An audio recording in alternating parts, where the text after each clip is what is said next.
I have watched people walk out of a dealership feeling triumphant when they had actually just paid for someone else's bonus. A man named Derek was told he got a car at cost, $50 above invoice. The salesman even leaned back and said the dealership was basically losing money on the deal. Derek drove home in a brand new car believing he had beaten the system. He had not beaten anything.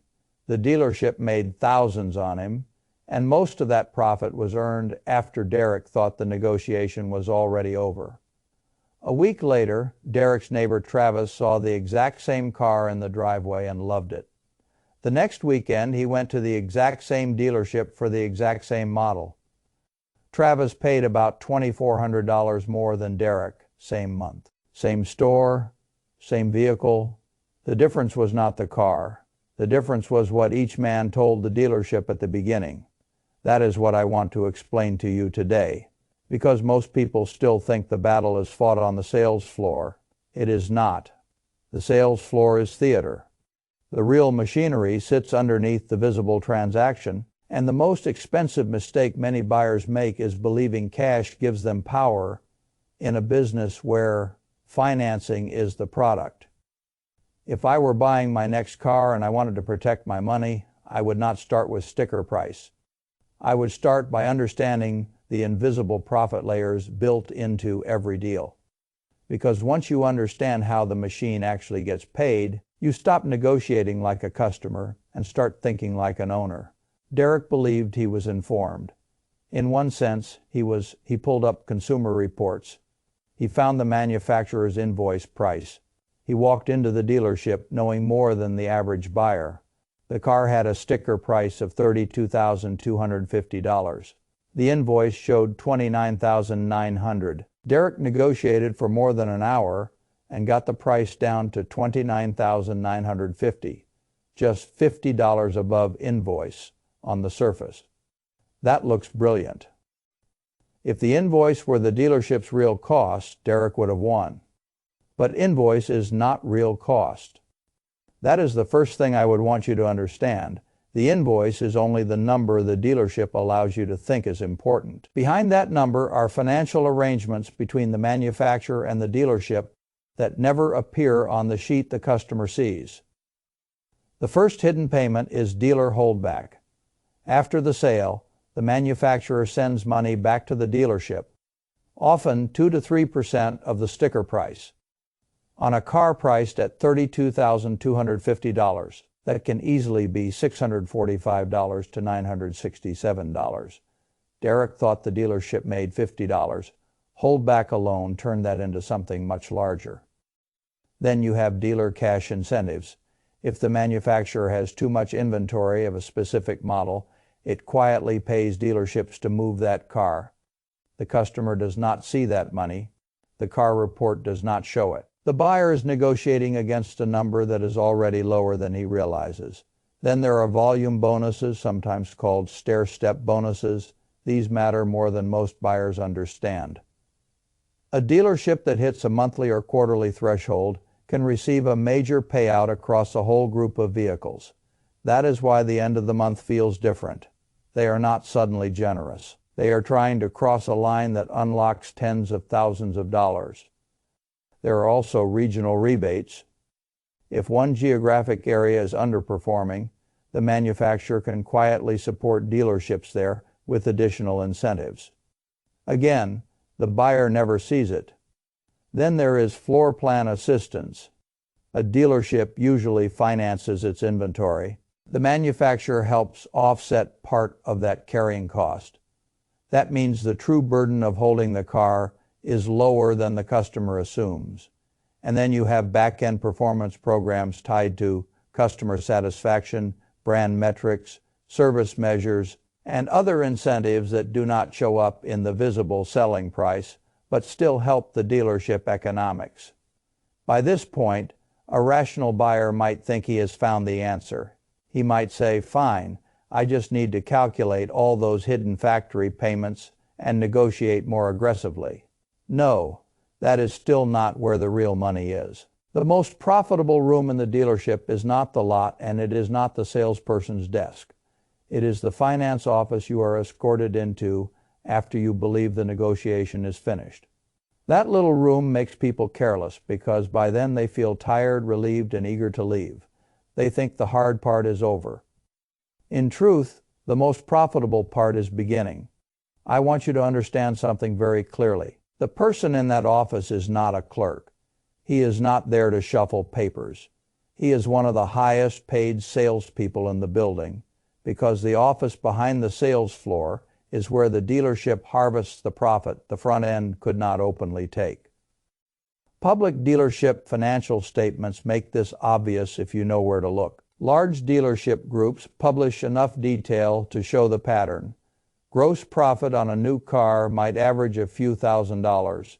After all the operating expenses are taken out, the net profit per vehicle can look modest enough to comfort the buyer into thinking the business is fair. That comfort is expensive because layered on top of the visible vehicle margin is the finance and insurance profit.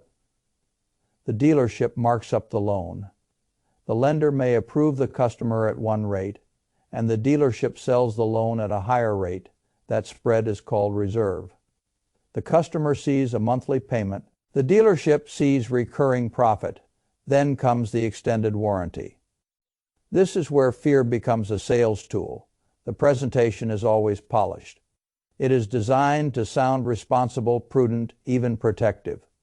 What the buyer usually does not realize is how much margin is embedded in the product. Then there is gap insurance. Now, gap coverage can be useful in the right situation. If you owe more on the vehicle than it is worth and the car is totaled, that gap is real. But usefulness and fair pricing are not the same thing. The dealership can still make a healthy profit on a product that has some legitimate value. Then come the accessories and protection products. Wheel protection, fabric coating, paint sealant, mats, window etching, tire coverage, small items individually, very large when multiplied over an entire month of customers, and after that comes the paperwork itself. Documentation fee, processing fee, e-filing, registration markup, temporary tag fee. Notary small line items have a special power in sales. They are too small to trigger resistance and too constant to be noticed. But together they produce real money. By the time Derek finished the process, the dealership had not made $50. It had made far more than that because the sale price he fought over was just one visible layer in a much deeper stack. Now, let us come back to Travis, because Travis made the mistake most logical people make. He walked in and announced what he believed was strength. I'm paying cash best price. In most ordinary transactions, that sounds powerful. Pay cash to a contractor, and he may discount the price. Pay cash to a small business, and they may appreciate the simplicity. Cash removes uncertainty, waiting, and financing friction. But a car dealership is not selling simplicity. It is selling the vehicle and the financing structure attached to the vehicle. So when Travis said he was paying cash, the dealership did not hear strength. It heard loss of profit. No loan reserve, no interest markup, less chance to sell gap insurance inside a finance transaction, less chance to keep the customer in the office long enough to stack protection products. The dealership did what any rational business does when its most profitable revenue stream disappears. It made up the difference somewhere else. That somewhere else was the price of the car. This is why Travis paid roughly $2,400 more for the same model from the same dealership in the same month. He removed their best profit center before the negotiation even started. That is the great misunderstanding.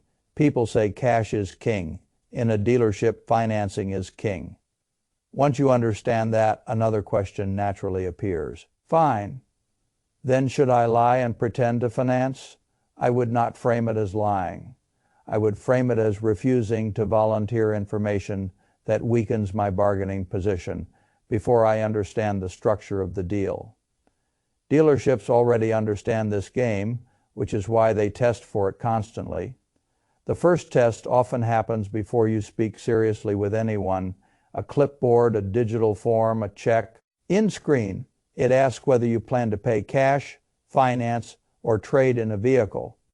It looks administrative. It is strategic. They are categorizing you. The second test comes disguised as process. They say they need to review your credit or confirm you qualify for available terms. That sounds harmless. In reality, they are measuring your financing intent and commitment.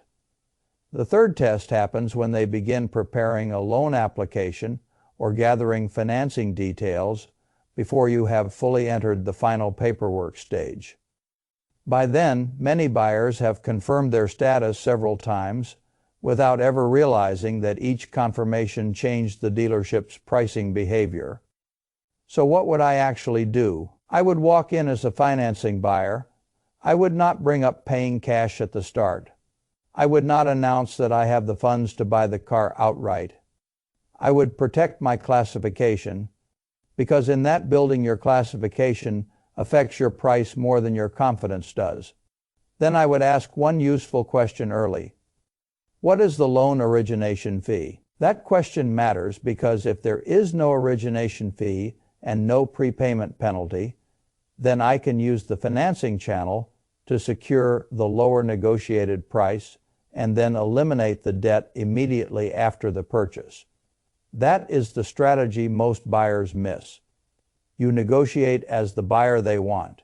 You review every finance product as if each dollar matters, because it does. You refuse the fluff or push the price down on anything you actually want. And before signing, you read the loan agreement line by line, looking specifically for finance charges, origination fees, and prepayment penalties. If there is no penalty for paying the loan off early, then the dealership's advantage becomes your advantage.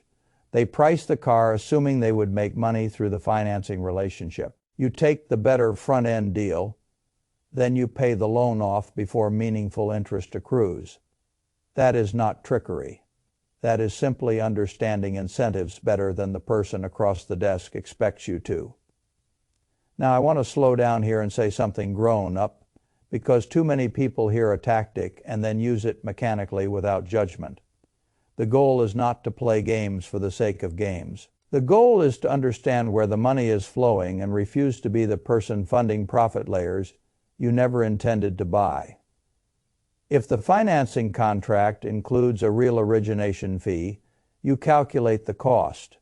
If it includes a prepayment penalty, you recalculate the whole decision. If the dealership offers a better price only because the rate is absurdly marked up and cannot be escaped cheaply, you adjust arithmetic first.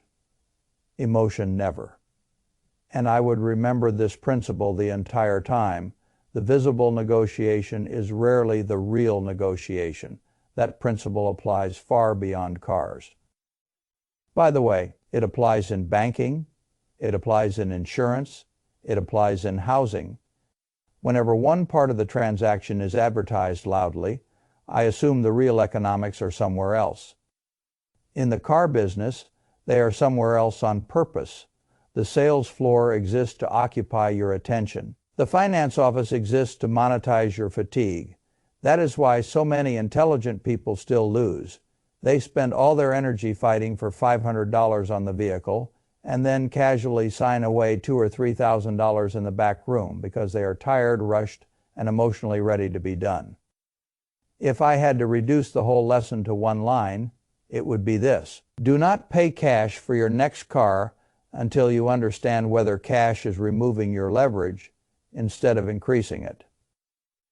Derek felt like he won because he negotiated near invoice. He still funded the machine. Travis believed cash made him strong. It made him expensive. The person who really wins is the person who understands every profit layer before the first handshake, negotiates the visible price with discipline, treats the finance office as the real battlefield, and signs nothing he cannot explain back to himself in plain English. That is how I would buy the next car. I would not chase the feeling of victory. I would chase the arithmetic, because in any transaction where the other side has 14 ways to get paid and you only see one of them, the winner is not the person who talks the toughest. The winner is the person who sees the whole machine.